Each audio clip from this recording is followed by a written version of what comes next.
आज उपोषणचा 5वा दिवस। अक्रोड तालुक्याचे प्रभारी गट शिक्षणाधिकारी श्री प्रशांत अरवळे साहेब यांनी 2024 सप्टेंबर या महिन्यात विभागीय आयुक्त साहेब पुणे यांचे अधिकार वापरून शिक्षकांचे बदल्या केले होते। त्यामध्ये सर्व शिक्षकांचा अडचणीच्या बदल्या, त्रास होण्यासारखं बदल्या केले होते। मग त्यावेळी मी मागासवर्गीय शिक्षक संघटना अध्यक्ष मंतेश्वर गट्टीपणी ते शिक्षक माझ्याकडे आले, असं बदल्या झाल्यात, काय करायचं। मग ठीक आहे म्हणलो, त्यांना घेतलो, व्हिडिओ साहेबाकडे गेलो, व्हिडिओ साहेबांना पत्र दिलो, ही बदल्या कॅन्सल करा। तेव्हापासून मी मागं लागलो, त्यांच्या विरोधात तक्रार दिलो, शिवसाहेबाकडे दिलो, आयुक्त साहेबाकडे दिलो, मंत्र्याकडे दिलो, कुठं दिलो, सगळ्यांकडचं पत्र इथं लपून ठेवावं लागलं की नाही। मग ह्या विषयावर म्हणजे 2024 डिसेंबरला मला एक पत्र आला, म्हणजे चौकशी करायची आहे म्हणून, चौकशी नेमला आहे तुमचा म्हणून। मग त्या चौकशीमध्ये नियोजन समितीचे, शिक्षण नियोजनाचे वठारे मॅडम होते, त्याचा अध्यक्ष, 2 विस्तार अधिकारी असं नेमले होते। त्यामध्ये मग जानेवारी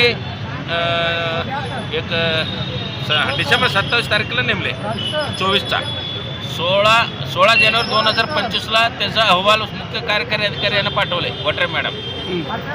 किती 16 जानेवारी 2025, आता 26 आहे, आता किती आहे 26, 1 वर्ष होऊन गेला त्या अहवाल जाऊन। अजूनही अहवाल का बाहेर येत, म्हणजे त्याचा निर्णय का होत नाही?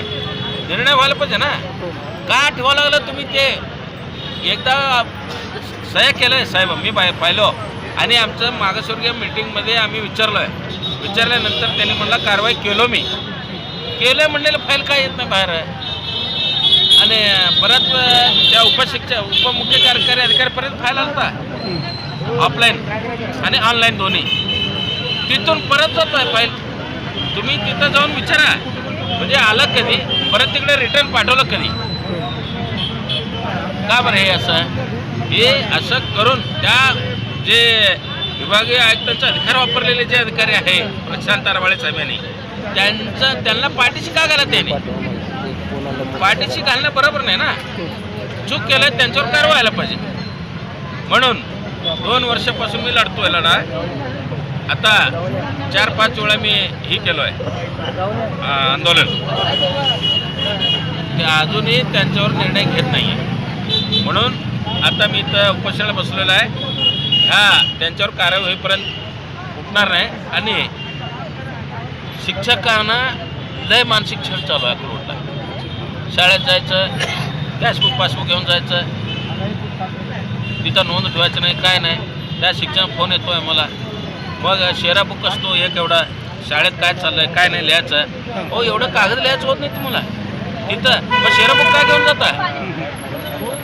शाळेतलं शेरा बुक तुम्ही का घेऊन जाता? जाणून बुजून त्रास देणं, म्हणजे संध्याकाळी घरी बोलवणे, घरासमोर रोज 7-8 गाड्या असतात त्यांच्या घरासमोर, कारण काय? आणि जे थोडे हे आहेत त्यांच्या हाताखाली, म्हणजे थोडक्यात ते ही करतात पत आलेले, तसं काही शिक्षक आहे, त्यांनी कुणाचं नाव सांग, त्यांना बोलणं आणायचं, ठरवायचं, त्या मोकळं करायचं, त्यांना परत त्यांचं कागदपत्र द्यायचं। ही असं चालू आहे सध्या। शिक्षक तणावात आहे अक्रोड तालुक्याचा, त्यासाठी ह्यांना हद्दपार करायचं आहे। माझं 30 वर्ष 32 वर्ष सेवेमध्ये, 35 वर्ष सेवेमध्ये असले गट शिक्षणात, ते पण प्रभारी आहेत, पदसिद्ध नाही आहे।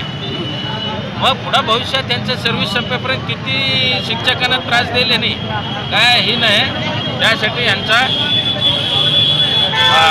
निलंबित करून चौकशी करावा, चौकशीच्या अंती ह्यांनी 100% सापडत आहे चुकीमध्ये, बडतर्फ करावं, ही माझं विनंती आहे। मग मी त्यासाठी इथं बसलो आहे।